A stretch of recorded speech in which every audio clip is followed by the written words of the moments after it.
Hi friends everyone, this is Saravanan, double universal crown director. நம்ம டீமில் புதுசாக வந்து ஒரு வெப்சைட் லான்ச் பண்ணியிருக்கோம். இந்த வெப்சைட்டில் வந்து நம்ம பேனர்ஸ் வந்து ரொம்ப ஈஸியாக கிரியேட் பண்ணிக்கலாம். ஏன்னா நிறைய பேர் வந்து பேனர்ஸ் வந்து கிரியேட் பண்ணும்போது அந்த அளவுக்கு லுக்காக இல்லை. அது வந்து பார்க்குறதுக்கு வந்து ஒரு ப்ரொஃபஷ்னலாக ஐகானிக்காக இல்லை. ஏன்னா வந்து நம்ம பேனர் அப்படிங்கிறதே வந்து அப்ரிஷியேட் பண்ணுறதுக்கு தான் கிரியேட் பண்ணுறோம். இல்லை நம்ம பேனரே செல்ஃப் 100 பிவி அது வந்து ரொம்ப அது லுக்காக, ஏன்னா எல்லாரும் ஒரே மாதிரி கிரியேட் பண்ணணும் அப்படிங்கிறதுக்காக. ஏன்னா யாரையும் நம்ம வந்து குறை சொல்ல முடியாது.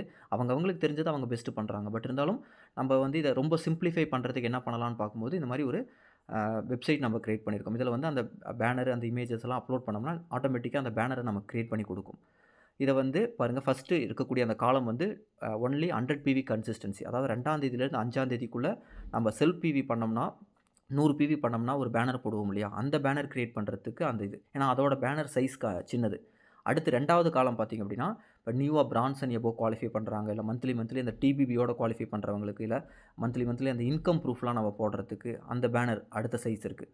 இப்போ ஃபார் எக்ஸாம்பிள் நான் இப்போ ஒரு பேனர் கிரியேட் பண்ணி காமிக்கிறேன் பாருங்கள். இங்கே சூஸ் ஃபைலுன்னு இருக்கிற இடத்துல நம்ம அந்த பேனரோட டெம்ப்ளேட், எந்த பேனர் நம்ம கிரியேட் பண்ண போகிறோம், இப்போ நியூ லெவல் அச்சீவ் பண்ணுறவங்களுக்கான பேனர் நான் கிரியேட் பண்ணி காமிக்கிறேன்.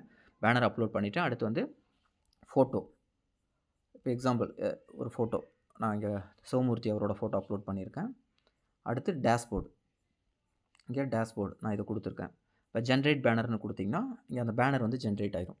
நீங்கள் வந்து அந்த டேஷ்போர்டு என்ன நம்ம ஸ்க்ரீன்ஷாட் எடுத்து அப்லோட் பண்ணியிருக்கோம். ஃபோட்டோ, இப்போ அந்த ஃபோட்டோ வந்து ஆல்ரெடி நம்ம வந்து கிராப் பண்ணி கரெக்டாக சைஸில் நம்ம வச்சுருந்தோம் அப்படின்னா அந்த எது நம்ம அப்லோட் பண்ணுறோமோ அது வந்து இங்கே கரெக்டாக ஃபிட் ஆயிடும். அடுத்து இங்கே நேம் என்டர் டெக்ஸ்ட்னு இருக்கா கீழே, அங்கே வந்து நம்ம நேம் என்டர் பண்ணணும். எக்ஸாம்பிள் இங்கே சிவமூர்த்தி அப்படின்னு டைப் பண்ணுறேன். மூர்த்தின்னு டைப் பண்ணி என்டர்னு கொடுத்தோடனே அங்கே வந்து மேலே வந்து நேம் வந்து வந்துருச்சு. அடுத்து வந்து லெவல் கொடுத்துட்டு அடுத்து இங்கே டவுன்லோட் பேனர் அப்படின்னு நான் கொடுக்குறேன் பாருங்கள். இந்த டவுன்லோட் பேனர்னு கொடுத்த உடனே ஒரு ஃபியூ செகண்ட்ஸில் கொஞ்சம் அப்படியே வெயிட் பண்ணணும். ஃபியூ செகண்ட்ஸில் வந்து அந்த பேனர் வந்து நமக்கு டவுன்லோட் ஆயிரும். இந்த மாதிரி வந்து நம்ம க்ரியேட் பண்ணி போடும்போது எல்லாமே யூனிஃபார்மாக இருக்கும், ரொம்ப ப்ரொஃபஷ்னலாக இருக்கும். இது பாருங்கள், டவுன்லோட் அகைன் அப்படிங்கிறது, ஏன்னா அதே நேமில் தான் திரும்ப க்ரியேட் ஆகும். டவுன்லோட் அகைன்னு கொடுத்துட்டிங்கன்னா அந்த பேனர் வந்து இப்போ டவுன்லோட் ஆயிரும். மேலே டவுன்லோடிங் அப்படின்னு வருது பாருங்கள். வித்தின் ஃபியூ செகண்ட்ஸில் வந்து ரொம்ப ஹை குவாலிட்டி பக்காவான ஒரு பேனர் வந்து நமக்கு வந்து டவுன்லோட் ஆயிரும். இந்த பேனரை வந்து நம்ம ஈஸியாக வந்து நம்ம ஷேர் பண்ணலாம். இப்போ பாருங்கள், பேனர் டவுன்லோட் ஆயிடுச்சு. நான் வாட்ஸ்அப்புக்குள்ளே போகிறேன். இப்போ அந்த பேனர் பாருங்கள், கேலரியில் அந்த பேனர் வந்துருச்சு. பக்காவாக இருக்குது.